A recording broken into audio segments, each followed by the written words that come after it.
Yang Engkau rindukan atas kami adalah iman kami. Engkau dapati tetap pada akhirnya.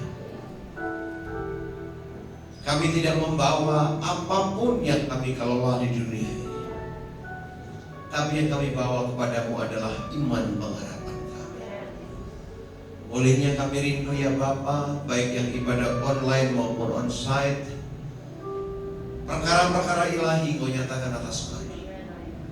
Tuntunanmu, teguranmu, campur tanganmu, pemeliharaanmu yang begitu indah Kau nyatakan atas kami. Berbicara Bapa, berbicara, karena kami sadar kami adalah seorang hamba.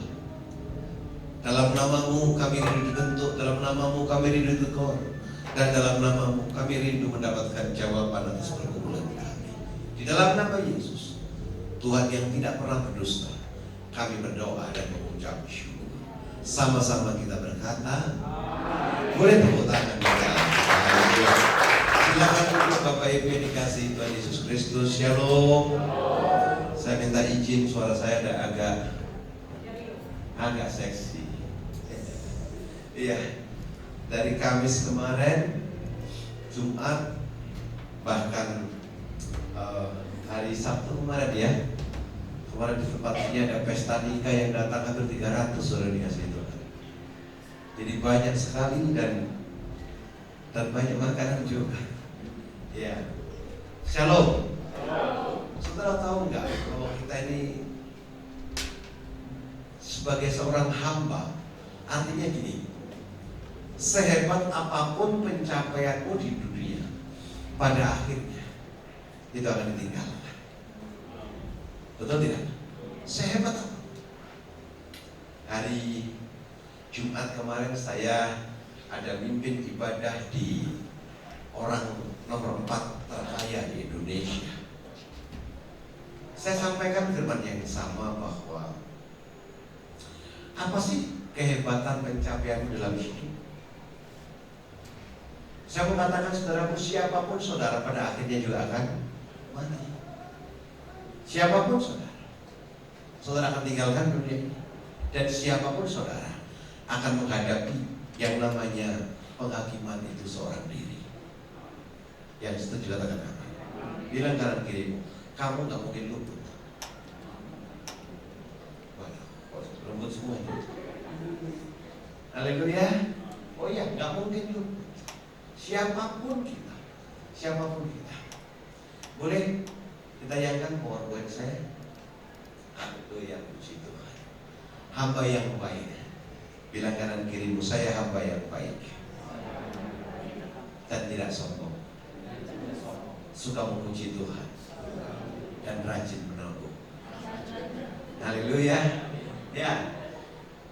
Sikap rendah hati, menghargai orang sekitar. Pak, Bu, jangan merasa kita lebih penting daripada orang lain. Jangan pernah taruh dalam hatimu kita merasa lebih hebat daripada orang lain. Betul tidak? Alkitab mengingatkan kita, hendaklah kamu berlomba-lomba memberikan hormat.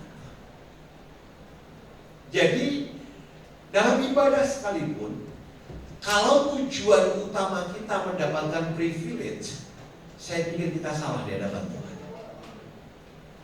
Saya lanjutkan.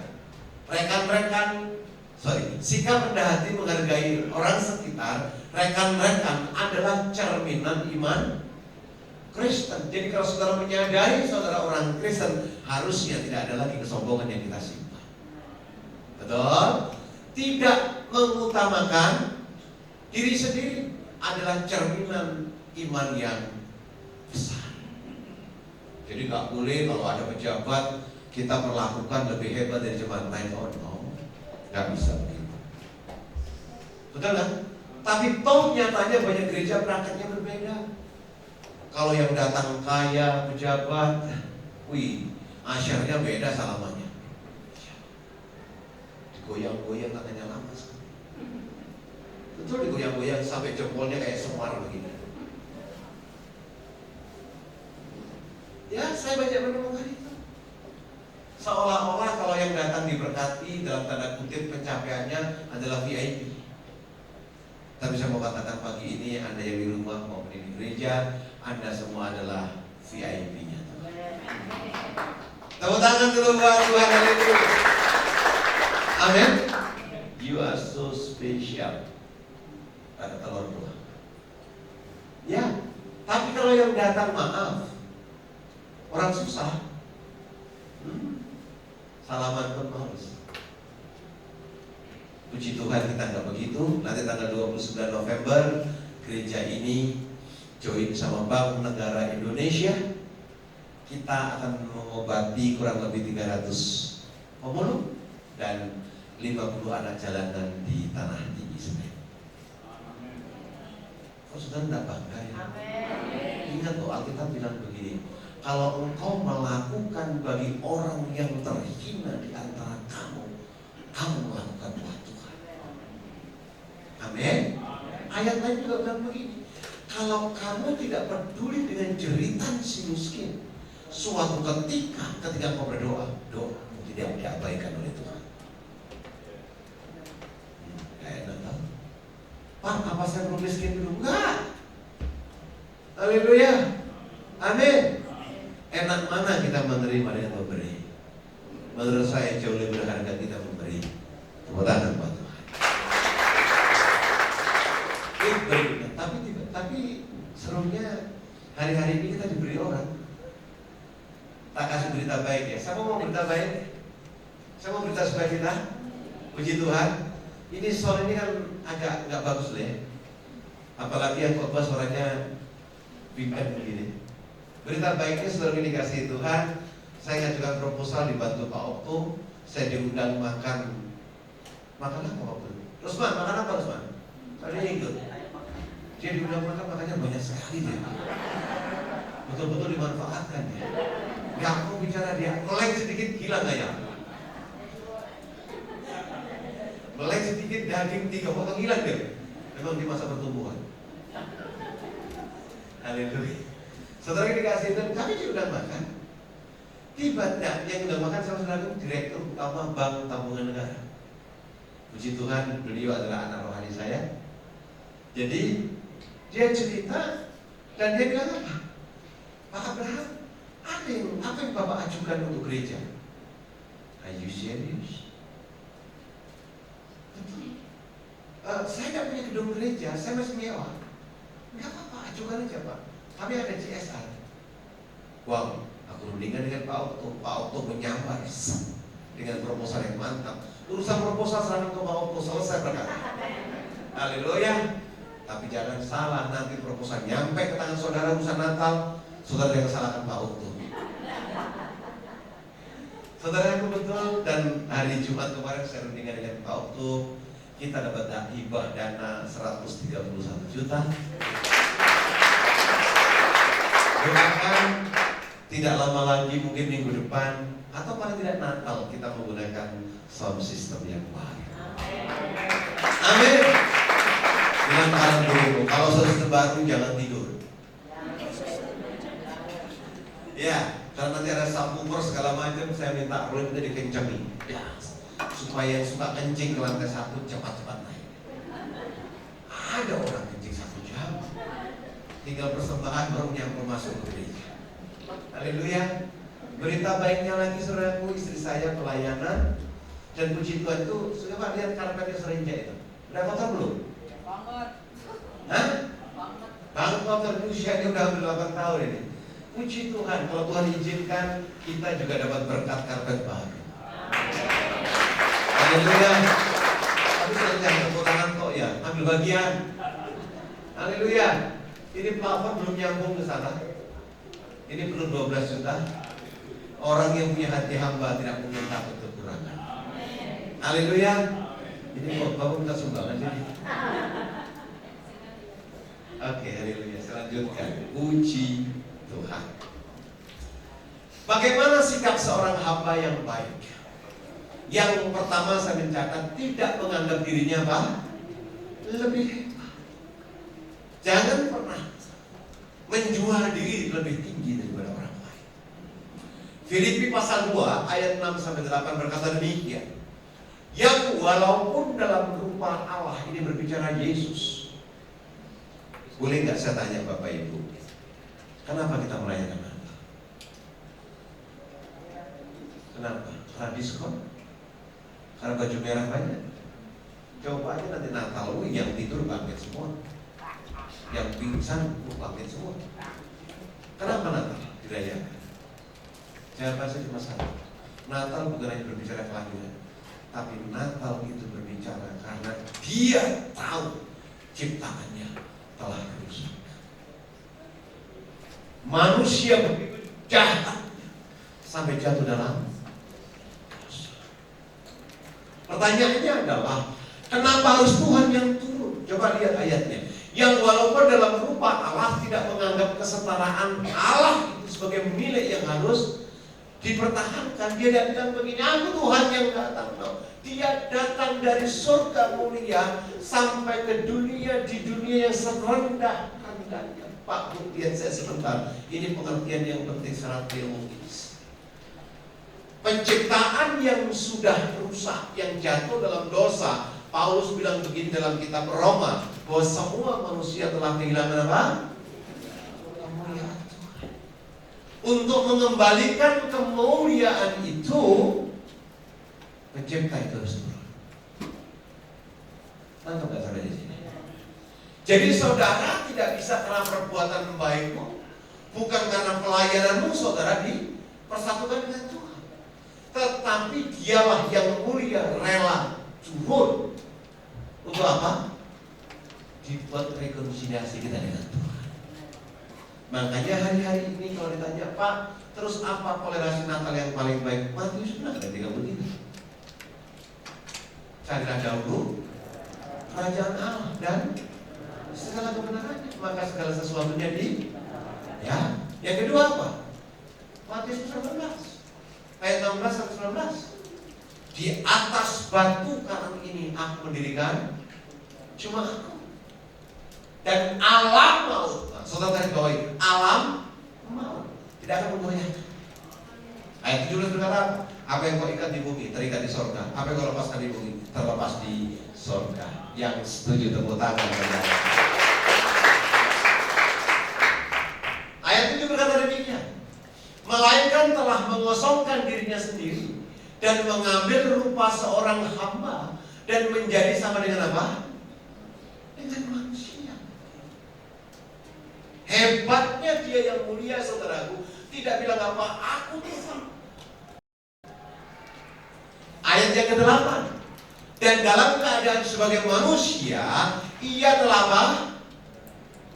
Ia telah apa? Ayo baca dong. Dan dalam keadaan sebagai apa? Ia telah apa? Terus ternyata hamba yang baik adalah hamba yang setia, hamba yang taat. Sampai kapan? Sampai pelayan Tuhan. Yuk lihat saya sebentar, yang pakai jas, yang pakai baju putih, yang ganteng, yang cantik, dan semua cuma dengan baik. Ketaatanmu itu mempengaruhi keputusan Tuhan. Amin. Sikap saudara itu mempengaruhi sikap Tuhan. Jadi serius. Tidak sedikit kok orang mengaku Kristen, punya talenta, pendoa segala macam, tapi hidupnya mana? Nggak menyenangkan. Saya hari-hari ini sedang mendalami pelajaran reform daripada Bapak Stephen Cole. Saya lihat ada pengajaran yang tajam sekali adalah 7 kesalahan hamba Tuhan. Termasuk yang bicara, bagaimana mungkin kita bilang ayo kudus kalau hidup saya tidak kudus. Saya tidak mungkin mengajak saudara berlari lebih cepat kalau saya tidak memberikan contoh. Paham saya? Saya tidak mungkin menyuruh saudara untuk mengembalikan perpuluhan kalau saya tidak paham. Saya tidak mungkin suruh datang pelayanan lebih awal kalau saya tidak melakukan keputusan itu. Kenapa? Saya sudah mati setia. Yang setuju katakan. Oh iya. Kalau saudara taat, maka penyembahanmu pun menampakkan Tuhan dalam hidup saudara. Kalau engkau taat, hidupmu pasti menggambarkan Tuhan. Yang setuju katakan. Taat itu gampang disampaikan, tapi tidak gampang dilakukan. Farida, boleh aku kasih minum? Bukan kopi. Kita semua punya posisi. Bilang kanan kirimu, kamu punya posisi. Bilang. Kamu punya posisi. Saya, Pak Pendeta ini. Saya punya posisi. Yang pertama apa? Saya sebagai seorang suami. Betul tidak? Kalau saya sebagai seorang suami, Berarti dalam hidup rumah tangga saya harus menjadi teladan buat anak istri saya. Yang suami-suami bilang amin. Ya kok Pak Toto? Pak Denny, amin. Ya, sebagai seorang suami, saya sebagai seorang ayah. Pak, lihat saya sebentar Pak. Coba Bapak angkat tangan. Bapak, oke. Pak, sehebat apapun pencapaianmu, sehebat apapun orang menghormati engkau, kalau anakmu tidak menghormati engkau sebagai ayah, habis. Coba lihat media sosial sekarang. Generasi Z mana ini? Gen Z mana? 1, 2. Yosua juga Gen Z. Bumi enggak, bumi buman. Ya tak? Saudaraku, generasi Z sekarang ini generasi yang hidup autopilot. Maaf, saya tidak menyalahkan karena anak saya juga generasi Z. Generasi sekarang agak sulit diatur. Karena dia hidupnya autopilot. 3 hari yang lalu saya baca satu riset Pak. Ternyata PHK sekarang kebanyakan apa? Generasi Z ini kenapa? Sulit diatur. Tidak bisa bekerja sama. Kenapa? Karena merasa dirinya bisa. Kita nggak salahkan generasi, ini proses. Tapi kita tugas sebagai ayah untuk mengingatkan anak-anak kita. Yang setuju katakan amin. Pak, pacar anakmu harus tahu. Jangan bilang begini, kalau terjadi. Oh nggak bisa. Setuju dengan saya? Oh anak saya nggak pernah kok Pak berteman dengan lawan jenis, tapi sesama jenis. Bahaya itu sekarang. Betul. Setelah lihat itu bintang film namanya Pidi yang sekarang ditahan. Hampir semua artis top Hollywood jatuh dalam dosa. Mau seks abuse maupun LGBT. Makanya saudara kurang baca detik.com. Baca cuma Alkitab toh ya. Kelihatan wajah-wajah hamba Tuhan ya, surga neraka yang tahu. Saya sebagai gembala sidang tentu saya berdoa buat Bapak Ibu. Saya sebagai dosen, saya harus mengajar. Ketika saya ada di kampus dari Senin sampai Jumat, gak mungkin saya mikir saudara, saya mikir pekerjaan saya. Betul nggak? Loh, Bapak Ibu kalau dikerjaan di rumah terus? Gak mungkin, makanya Bu lihat saya sebentar. Kalau Anda sedang nyembah Tuhan, gak usah mikir begini, kompor tadi udah mati belum ya? Engkau udah serius udah nyembah? Waduh, lodeh gosong deh.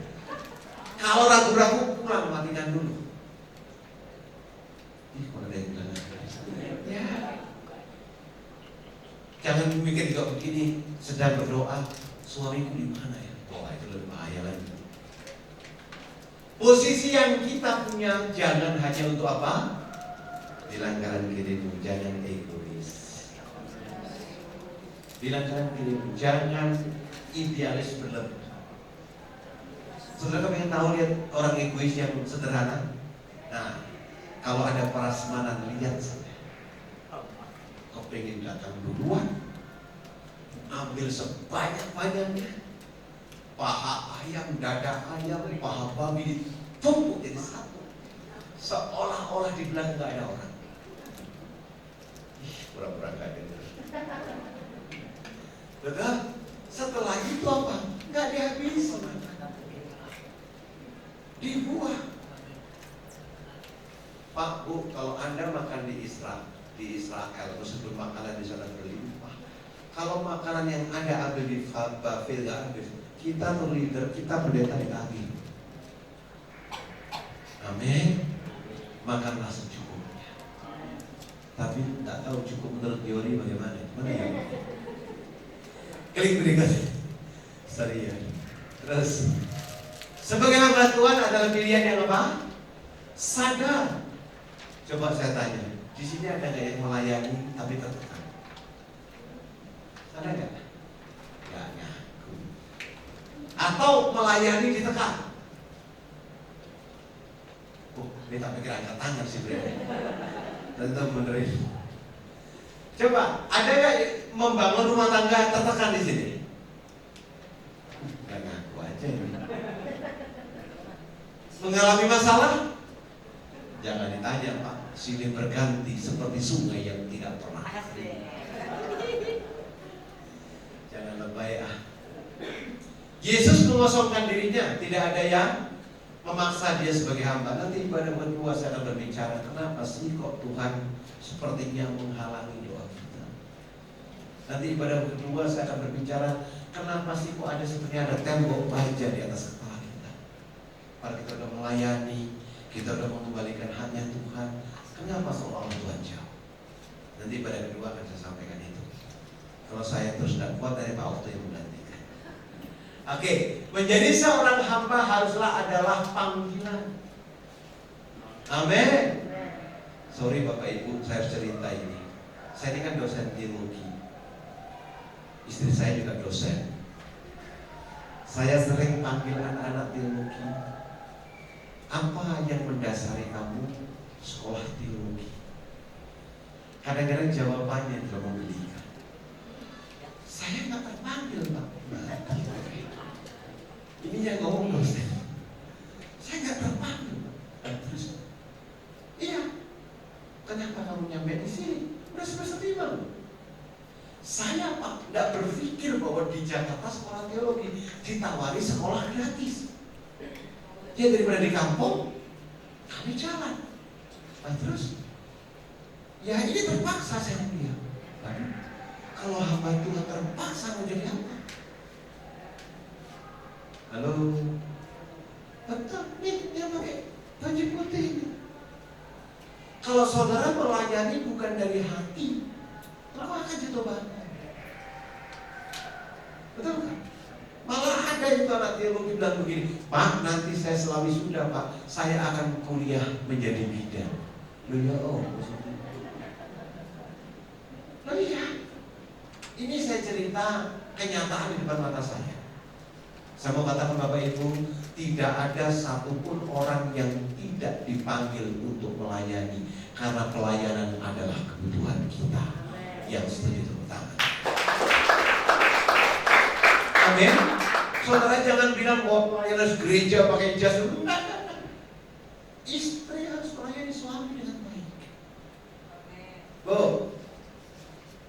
Ibu, ya, jawab yang lembut kenapa sih? Jangan sampai suaminya dipanggil, hai, apa? Bu, tadi buatin kopi suami enggak? Oh, ini Sari jawabnya setelah itu tutup poin. Kalau kabarnya jangan tanya, dia warteg terus dia. Dia soal istri lagi di Medan. Dia sekarang jombloan. Sudah ibu-ibu dia yang punya, jangan tolak dia, jangan diprospek lagi. Ya, Pak, Anda punya tugas untuk melayani keluarga. Padahal yang berpotensi mengecewakan, menjengkelkan kita siapa? Ya keluarga. Betul nggak? Ada di sini istri-istri kalau tanggal muda senyumnya lebih lebar daripada sebelumnya. Semua. Saya tidak pernah punya tanggal muda, buat saya semua hari adalah muda. Haleluya. Amin. Kalau Pak Okto ada tanggal muda. Jadi melayani bukan terpaksa, tapi apa? Kebutuhan. Jika kita sebagai hamba tapi masih ingin mendapat hal yang utama, ini akan membuat suasana tidak nyaman. Tolong ya, kursi depan jangan diduduki. Itu kursiku. Wah, kalau kursimu bawa dari rumah, taruh di gereja. Haleluya. Amin. Jadi itu egois banget kalau itu pas posisi saya di sana. Soalnya posisi itu adalah posisi idolaku. Itu egois. Yang setuju katakan amin. Selama kita hidup dan menyadari kita perlu Tuhan, keputusan terbaik adalah menjadi hamba Yesus dimanapun ditempatkan. Pak, Bu, Anda bekerja, itulah gereja, itulah pelayanan. Anda bisnis, itulah pelayanan. Anda usaha, itulah pelayanan. Karena Anda tidak dilihat ketika di gereja saja, tapi Anda dilihat dimanapun Anda ditempatkan. Tepuk tangan. Klik Rewards datang dari Tuhan. Efesus pasal 2 ayat 8 sudah berkata demikian. Sebab karena kasih karunia kamu diselamatkan oleh iman. Itu bukan hasil apa? Hasil apa? Usahamu. Sementara ada orang lain yang menganggap sorga adalah doa seorang anak. Menurut saya, begitu kita meninggal putus urusan. Pengkhotbah 12:7, Pengkhotbah pasal 12 ayat 7 berkata, roh kembali kepada yang bumi, tubuh menjadi debu dan tanah. Amin. Boleh nggak Pak berdoa di kuburan? Boleh nggak? Wah, kayaknya kita bikin kelas khusus masalah kematian ini. Boleh nggak kita berdoa di kuburan? Boleh. Yang tidak boleh apa? Minta doa dari yang mati. Wah, berkati rezekiku, bah. Oh, dia aja gak ada sinyal di jalan. Karena itu kalau malam tuh keluar semua dari sinyal, dari wifi. Sudahlah, gak usah mengandalkan itu. Coba lihat sekarang saudara, orang cari kekayaan pergi ke mana? Cari jodoh pergi ke mana? Bahkan kasih makanan yang enak-enak. Lo yang hidupnya gak makan enak, yang makan. Aduh, capek. Dulu waktu saya masih belum mengenal Tuhan, mama saya itu kadang-kadang kasih sandingan itu ayam suku. Mama pergi saya makan. Besok polisi, besok rawon. Loh, kalau saudara kemudian berkati orang tua, berkati orang lain kapan? Amin. Jadi kalau saudara mau berkati Pak Oko, berkati saya, kapan waktunya? Ayo dong, jangan pura-pura gak denger. Kalau mau berkati hamba Tuhan kapan? Bilang kanan kiri jangan suka tunda. Haleluya. Aminnya dah ada. Oke, itu bukan hasil pekerjaanmu. Jangan ada orang yang memegahkan diri. Jangan usah bilang begini. Tahu gak? Itu Videotron itu kan aku yang nyumbang. Tahu nggak? Kalau saya itu yang nggak tahu. Lebih baik kita tidak mengetahui banyak orang. Biarlah nama kita tercatat dalam kitab kehidupan. Amin. Klik sekali lagi. Yuk pelayan Tuhan maju ke depan. Klik sekali lagi. Sudah tanda habis. Oh ini apa? Oke. Dunia terlalu banyak membicarakan apa yang bisa kita raih, apa yang bisa kita lakukan, dan apa yang bisa kita dapatkan.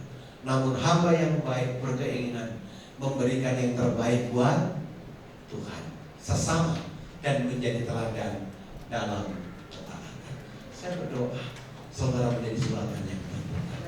Saya berdoa orang melihat saudara ada damai sejahtera. Saya berdoa kehadiran saudara membawa dampak yang luar biasa. Tepuk tangan bagi kita. Saya sudah mau berdiri. Puji Tuhan. Boleh berjalan kudus di sini. Haleluya. Segala puji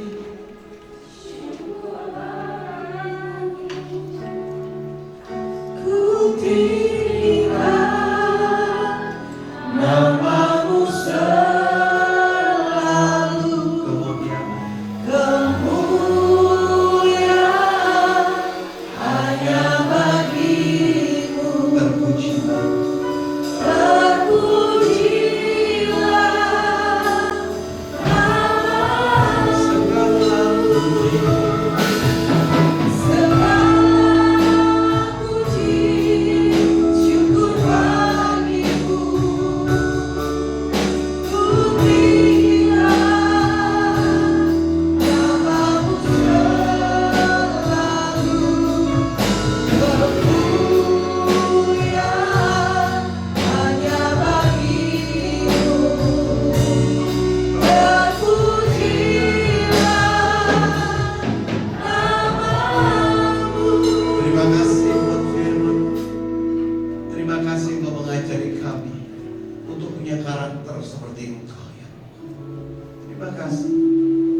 kami, layakkan kami, biar kami layak untuk mendapatkan sakramen yang kudus, yaitu tubuh dan darah Kristus. Hamba mengangkat tangan, memberkati roti dan anggur yang di rumah, sarana yang ada, hamba berkati dalam nama Yesus.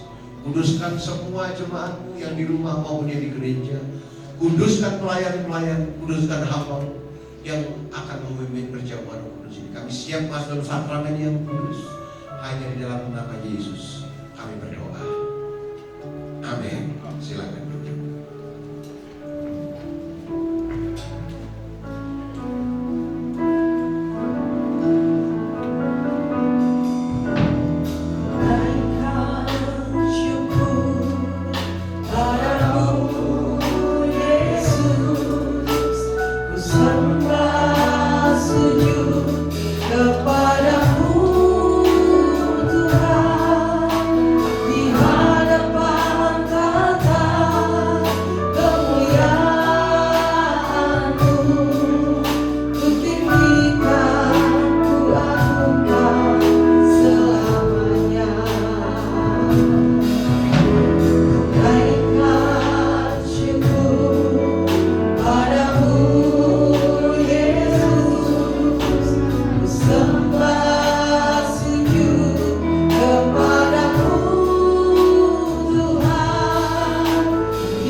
Yesaya bilang begini, oleh bilur-bilur Yesus tidak ada sakit penyakit yang tidak bisa disembuhkan.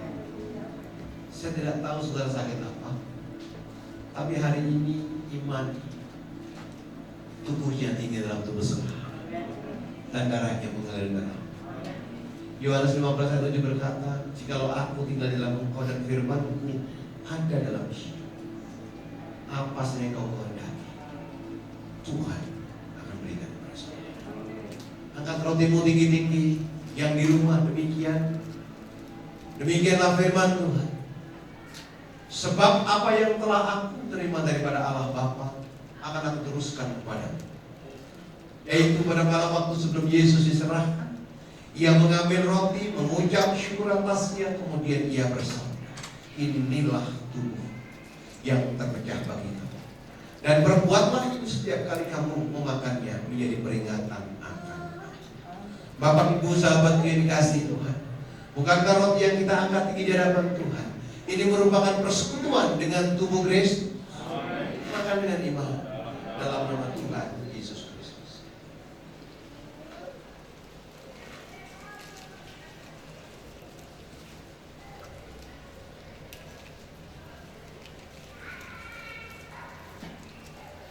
Angkat cawanmu tinggi-tinggi. Setiap tetes darah yang keluar daripada tubuh Kristus di Kalvari nyatakan keselamatan, kesembuhan, dan mujizat. Angkat cawan yang di rumah demikian. Lalu Ia mengambil cawan, mengucap syukur atasnya, dan Yesus bersabda. Cawan adalah cawan perjanjian baru yang dimateraikan oleh darahku sendiri, dan perbuatlah ini setiap kali kamu meminumnya menjadi peringatan akan aku. Bapak Ibu sahabatku yang dikasihi Tuhan, yang di rumah maupun yang onsite, bukankah cawan yang kita angkat tinggi di hadapan Tuhan ini merupakan persekutuan dengan darah Yesus? Minum dengan iman dalam nama Tuhan Yesus. Taruh cawanmu, naikkan ucapan syukurmu di hadapan Tuhan. Sembah Dia. Terima kasih buat kebaikan. Terima kasih buat pemeliharaan Tuhan. Terima kasih. Oh,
terima kasih buat saat kami yang kudus untuk mengundang kami untuk masuk duduk seperjamuan dengan anak domba Allah.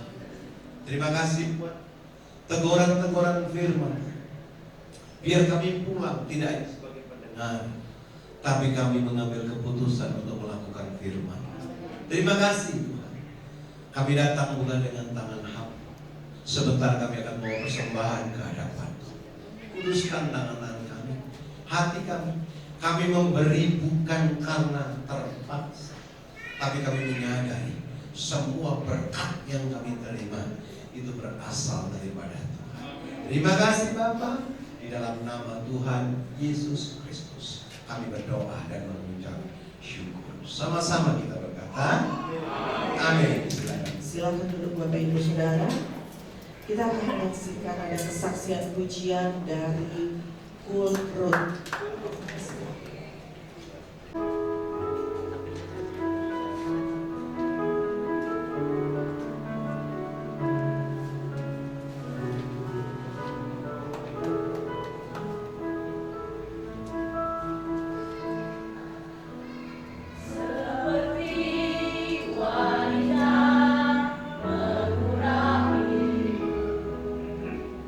Menangis di bawah kakimu.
Buka kedua tanganmu, arahkan hatimu di hadapan Tuhan dan terimalah berkat Tuhan.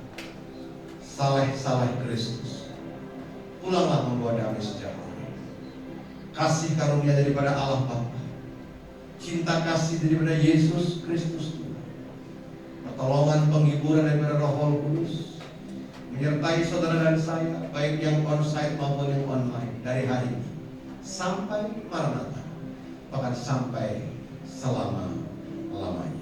Amin.